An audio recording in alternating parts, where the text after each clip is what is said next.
Bismillahirrahmanirrahim. Apa kabar anak-anakku? Semoga kalian selalu dalam lindungan Allah Subhanahu wa taala dan selalu semangat dalam menuntut ilmu walaupun secara virtual ini.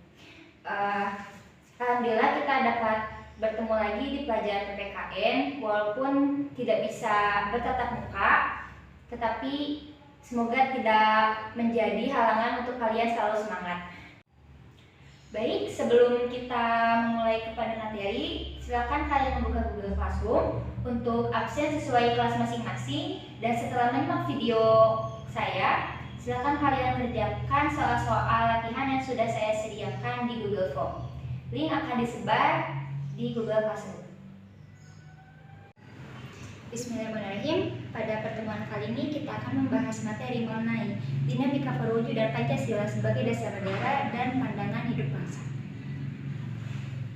Kedudukan Pancasila sebagai dasar negara dan pandangan hidup bangsa telah disepakati oleh seluruh bangsa Indonesia. Akan tetapi dalam perwujudannya banyak sekali hambatan sehingga mengalami pasang surut.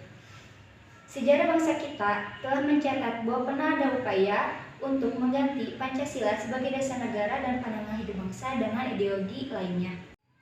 Meskipun demikian, tidak berarti ancaman terhadap Pancasila sebagai dasar negara sudah berakhir. Tantangan masa kini dan masa depan yang terjadi dalam perkembangan masyarakat Indonesia dan dunia internasional dapat menjadi ancaman bagi nilai-nilai Pancasila sebagai dasar negara dan pandangan hidup bangsa.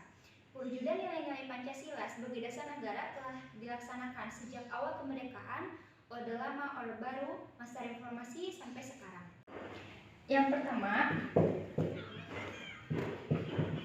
masa awal kemerdekaan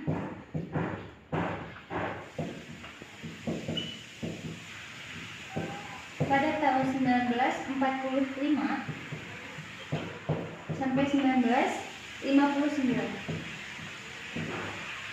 Yang kedua, masa Orde Lama. Yang ketiga ada masa Orde Baru.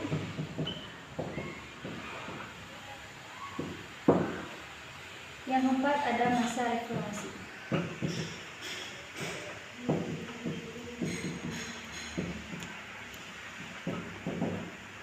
Baik, di pertemuan kali ini saya akan membahas mengenai masa awal kemerdekaan dan masa awal Orde Lama. Masa awal kemerdekaan.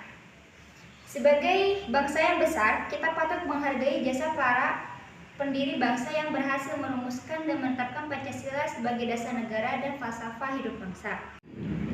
Maka sejak awal kemerdekaan, seluruh rakyat Indonesia bertekad untuk menentukan nasib sebagai bangsa sendiri yang baru saja lepas dari belenggu penjajahan dan berupaya untuk mempertahankan kemerdekaan dan berbagai ancaman baik dari dalam negeri maupun dari luar negeri. Pada periode ini, penerapan Pancasila sebagai dasar negara dan pandangan hidup bangsa menghadapi berbagai masalah. Apa saja upaya-upaya untuk mengganti Pancasila sebagai dasar negara dan penyimpangan terhadap nilai-nilai Pancasila? Yang pertama ada pemberontakan Partai Komunis Indonesia atau PKI.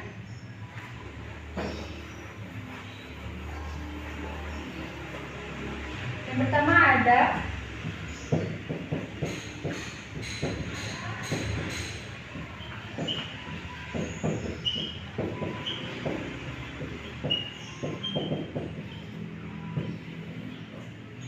pertama ada PKI di Madiun pada tanggal 18 September 1948.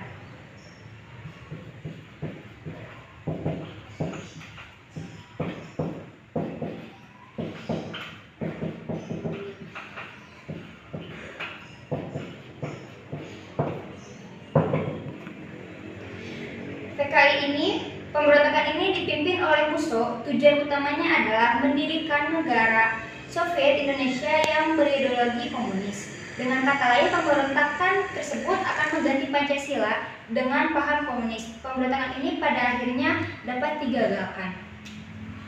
Yang kedua, yaitu pemberontakan Darul Islam atau Tentara Islam Indonesia.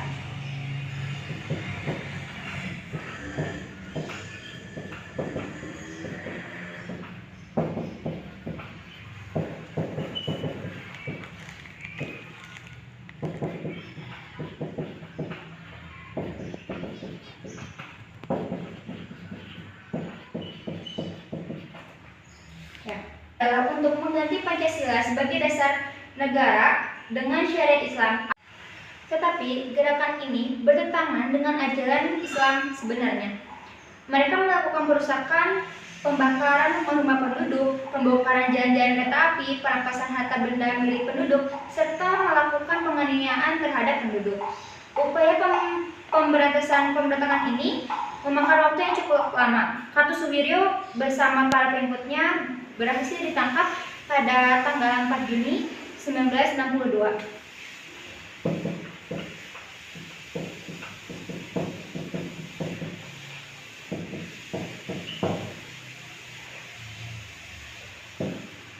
Pemberontakan Darul Islam atau Tentara Islam ini berlangsung sekitar 13 tahun. Yang ketiga ada pemberontakan Republik Maluku Selatan. Republik Maluku Selatan merupakan sebuah gerakan separatisme dipimpin oleh Christian yang bertujuan untuk membentuk negara sendiri.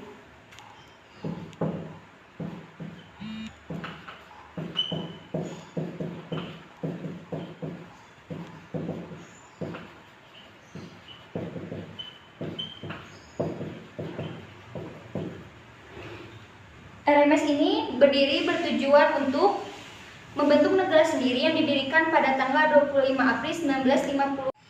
Pulau-pulau terbesarnya adalah Seram,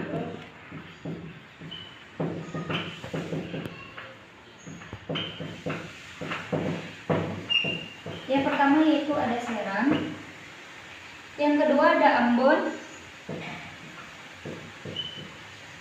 dan yang ketiga Buru. RMS di Ambon dikalahkan oleh militer Indonesia pada bulan November tahun 1950.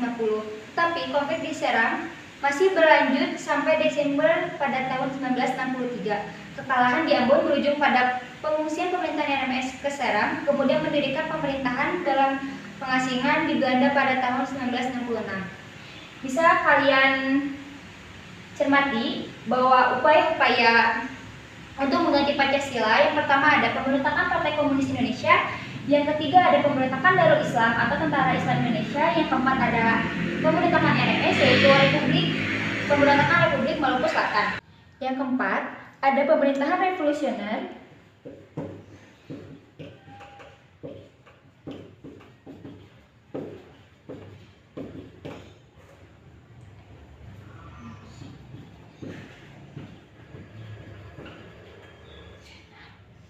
Republik Indonesia atau Perjuangan Rakyat Semesta.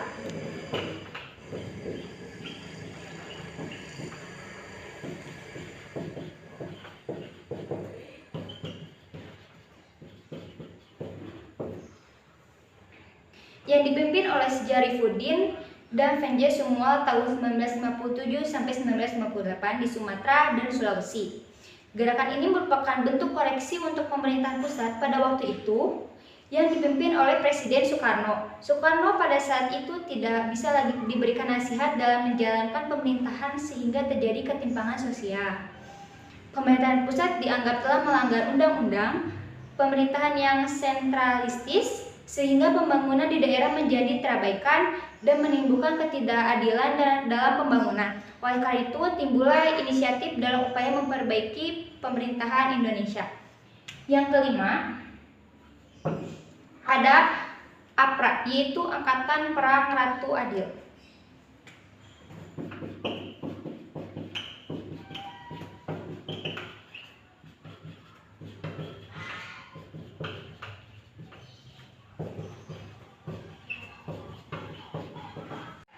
Gerakan APRA bertujuan untuk mempertahankan bentuk negara federal Indonesia serta memiliki tentara sendiri bagi negara-negara RIS.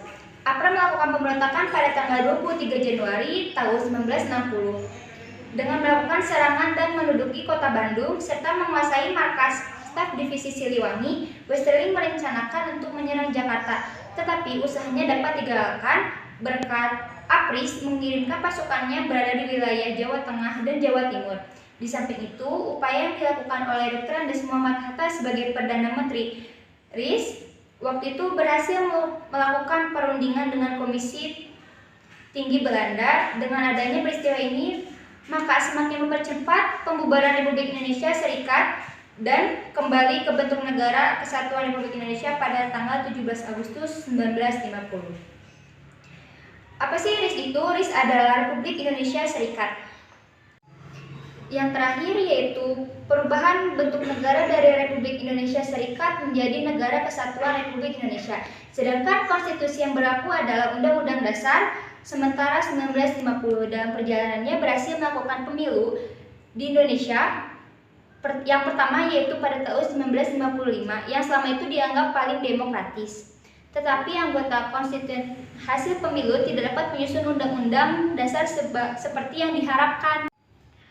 Hal ini menimbulkan krisis politik, ekonomi, dan keamanan yang menyebabkan pemerintahan mengeluarkan Dekret Presiden 1959. Dekret tersebut dikenal dengan Dekret 5 Juli 1959 yang berisi membubarkan Badan Konstituante, Undang-Undang Dasar tahun 1945, berlaku kembali dan Undang-Undang Dasar sementara tahun 1950 tidak berlaku, serta segera akan dibentuk MPRS dan DPHS pada periode ini dasar negara tetap Pancasila.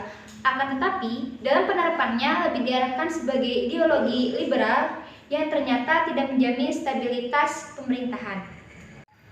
Baik, jadi ada 6 upaya untuk mengganti Pancasila sebagai dasar negara dan penyimpangan terhadap nilai-nilai Pancasila. Yang pertama ada Partai Komunis Indonesia, yang kedua ada pemberontakan Darul Islam atau Tentara Islam Indonesia, yang ketiga ada pemberontakan Republik Maluku Selatan, yang kelima ada Pemerintahan Revolusioner Rakyat Indonesia atau Perjuangan Rakyat Semesta, yang kelima ada APRA atau Angkatan Perang Ratu Adil, yang kelima ada perubahan bentuk negara dari Republik Indonesia Serikat menjadi Negara Kesatuan Republik Indonesia. Setelah kita membahas masa awal kemerdekaan, kita lanjut kepada nomor 2 yaitu masa Orde Lama. Masa Orde Lama terjadi pada tahun 1959 sampai 1966.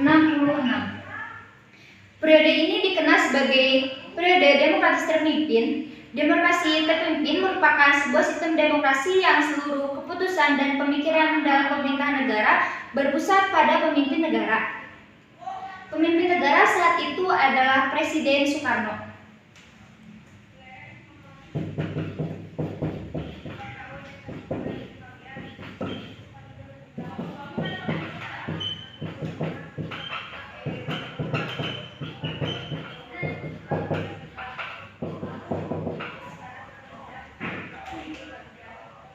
Demokrasi terpimpin dicetuskan oleh Presiden Soekarno karena banyaknya gerakan separatis yang menyebabkan ketidakstabilan negara, tersendatnya pembangunan ekonomi karena sering terjadinya pergantian kabinet sehingga program pembangunan yang dirancang oleh kabinet tidak berjalan dengan lancar, serta Badan Konstituen yang gagal menjalankan tugasnya untuk menyusun Undang-Undang Dasar.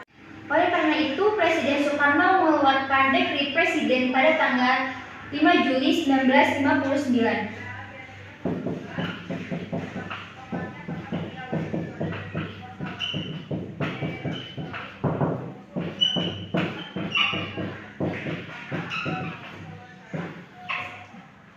Walaupun konstitusi negara sudah kembali pada Undang-Undang Dasar Negara Republik Indonesia tahun 1945, namun pelaksanaannya masih terdapat penyimpangan terhadap Undang-Undang Dasar Negara Republik Indonesia. Adapun beberapa penyimpangan terhadap Pancasila dan Undang-Undang Dasar Negara Republik Indonesia tahun 1945 diantaranya sebagai berikut. Yang pertama ada Presiden Soekarno ditetapkan sebagai Presiden seumur hidup berdasarkan Ketetapan Majelis Permusyawaratan Rakyat Nomor 20 Romawi/1963 yang menyebabkan kekuasaan Presiden semakin besar dan tidak terbatas. Yang kedua, Presiden mengeluarkan Penetapan Presiden Nomor 3/1960 tanggal 5 Maret 1960 yang membubarkan DPR hasil pemilu pada tahun 1955. Yang terakhir ada Presiden membentuk MPRS yang anggota-anggotanya terjadi atas anggota DPR, utusan daerah, dan utusan golongan yang semuanya diangkat serta diberhentikan oleh Presiden. Pada periode ini, terjadi pemberontakan PKI pada tanggal 30 September 1965 yang dipimpin oleh DN Aidit. Tujuan pemberontakan ini adalah menjadikan negara Indonesia sebagai negara komunis yang berkiblat ke negara Uni Soviet serta mengganti Pancasila dengan paham komunis. Pemberontakan ini dapat digagalkan semua pelakunya berhasil ditangkap dan dijatuhi hukuman sesuai dengan perbuatannya. Alhamdulillah, mungkin sekian materi untuk pertemuan kali ini, yaitu masa awal kemerdekaan 1945 sampai 1959, dan yang kedua ada masa Orde Lama pada tahun 1959 sampai 1966. Alhamdulillah, materi kali ini sudah tersampaikan. Semoga bermanfaat. Jika tidak ada yang dimengerti, silakan bertanya di kolom komentar atau pada Google Classroom. Alhamdulillah, setelah kalian menyimak video ini, silakan mengisi soal-soal latihan yang sudah saya siapkan di Google Classroom. Cukup sekian. Wassalamualaikum warahmatullahi wabarakatuh.